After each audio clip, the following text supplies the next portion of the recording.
we have the introduction of the R8 V10 Plus. So up until now, the cabriolet version of the R8 hasn't been available in the V10 Plus. So this is the 605 brake horsepower, up from I think 530, 540.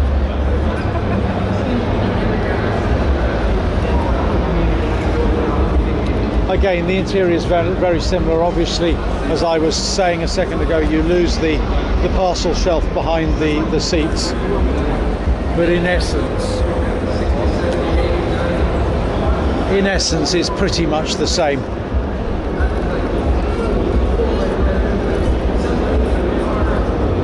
Do you know, the Audi sports are becoming more and more interesting to me.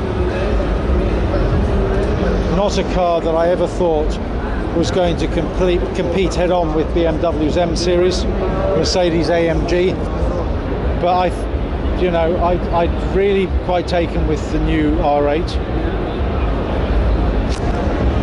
I think it's pretty incredible inside. This one, I think it probably has the bucket seats. It's certainly got lots of carbon round the dash. Carbon on the doors. Excuse me, are these bucket seats? Yes. They're an option? An option, okay. If you might allow me to correct you. Surely. 605, it's actually 610 brake horsepower. Sorry about that. Okay. No worries. I just wanted to let you know. And how much is, because this is the introduction of the R8 V10 Plus. The Plus. How much does the one that isn't the Plus have? It's 540 brake horsepower. 540 newton meters. Okay. This one produces 560 newton meters. It's a really stunning looking car, isn't it? I mean, they're just beautiful to look at. Top speed is 328, and 0 to 60 in 3.2.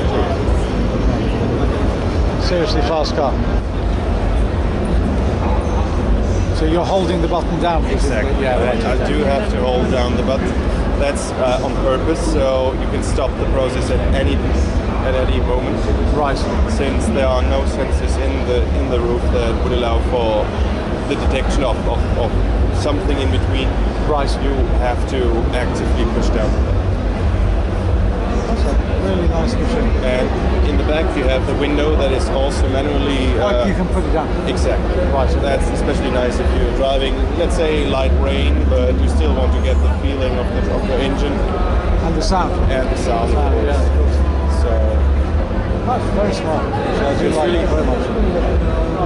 I prefer it to the Huracan actually, because the Huracan is the same engine, isn't it? Exactly. It's the same Audi built engine, so they max it out. So they get out of it, out of the engine, power, everything that is possible. Right. Which of course also affects durability. I mean, the lifetime of such a car. Although a lot of these, I mean, I think the Audis probably do get used, but I think a lot of the Huracans, I suspect that they do quite low mileage. So exactly, it's very simple, well engineered. It is. They put a lot of effort to make it as smooth as possible, and you can put down or up the roof up to 50 kilometers an hour. Right. And it takes 19 seconds total. From this point of view, it's really good. Right, so it is, absolutely. It's just a fantastic looking machine. Is the rear spoiler standard or is that an option? Yes, it comes with the V10 Plus. Right. And the carbon package is another option. So right. So basically, the diffuser at the back, the side skirts, having them in carbon is what you have packages, do you? Exactly. Here we have also the latest version of our MMI system. Yeah, I haven't seen this. This is Google Maps, is it? Exactly. Exactly. Yeah. Right. Okay. And everything is focused on the driver. That's why we have exclusively the virtual cockpit instead of another display in the middle, since we wanted to make everything focused on the driver. Right. It's a car that goes quite fast, so there shouldn't be any distracting displays, and everything should be centered around the steering wheel. I like that. I think that's very sensible.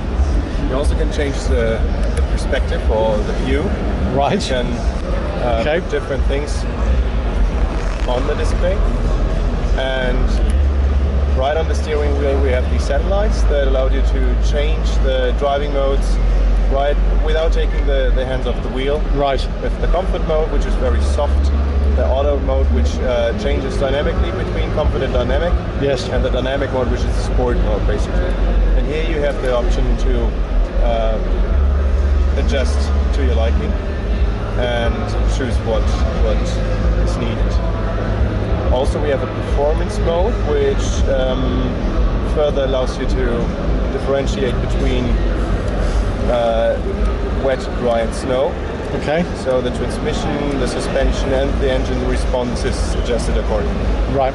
And here we have the exhaust pipe button, which allows you to change between the standard and the sport sound. Right. So yes. the sport sound naturally is the noisier of the two. Yes. The more beautiful one. Yep. Now that's a good idea actually, because you don't want to have it noisy for a lot of the time. Yes. But Especially if you're sort of get out of town yes. and you're able to open it up, yes. then it's nice to be able to listen to the engine noise, because you're not disturbing too many people either. So especially if you go through cities and you don't want to make too much of a show out of it, you simply go into standard mode and it sounds still impressive, but not as Well, I drive in and out of London. I live in a place which is about 30 kilometres south of London, and I drive into London 3 days a week. So that's why this is quite a sensible car, because you can do both. I mean, on the McLaren and on Ferraris, you don't have that option. Okay. There's no, you can't quieten it down. Yeah. Okay. On Porsches you can. Yes. And I've got a GT3 coming. Okay. But again, that's track. Yeah. It's not an everyday car. All about track. So further, we have also the latest options considering Audi Connect, which allows you to use different kind of internet information systems like the latest news, the weather, parking situation on the destination where you're going to, even Twitter. And also you're able to connect your car to your smartphone and use some apps on the display in front of you. So it's really all about connectivity. Also we have a phone box that allows you to charge your phone wirelessly. Alright, okay, that's good. And it also uses the antenna of the car for your phone, and you can talk more comfortably through the Bluetooth, for example. In the middle we find a clip where you can put SIM cards inside, and use LTE, for example, for different kind of things. It's just I mean, I suppose you'd expect without it to be well designed, but it really is a well designed car. Well, the German engineers are known. Well, they are. They are known for a reason. And this is one of the most popular things, because here you can nicely put up and down this one. Does that make a difference in wind noise if, in terms of the buffeting, if you have it? Right. It does. It does indeed. If you put up all the windows and this one in the back, then the wind noise is almost down to zero. So it's really, really nice and without any disturbances, and it kind of isolates you almost. And this is really for comfortable driving without the roof. And even with the roof down, if you would like to put it down, it allows you to lower this one to let the sound in, which is really, really impressive. Oh, it's a very impressive. It's a very impressive machine. This version comes with a Bang & Olufsen sound system. And even in the headrests right behind you, we have 2 speakers in each seat. Okay. That gives you the full surround sound. Where is it? It's coming from here. Yeah. That's very clever. We have 3 subwoofers in the front, and if you get out your seatbelt, you can see that there are little buttons on it. Yes. Which are microphones. And these microphones, you're right, of course they are. Make it easier to be understood when you drive in the car with the roof down. Yes. And have a telephone call.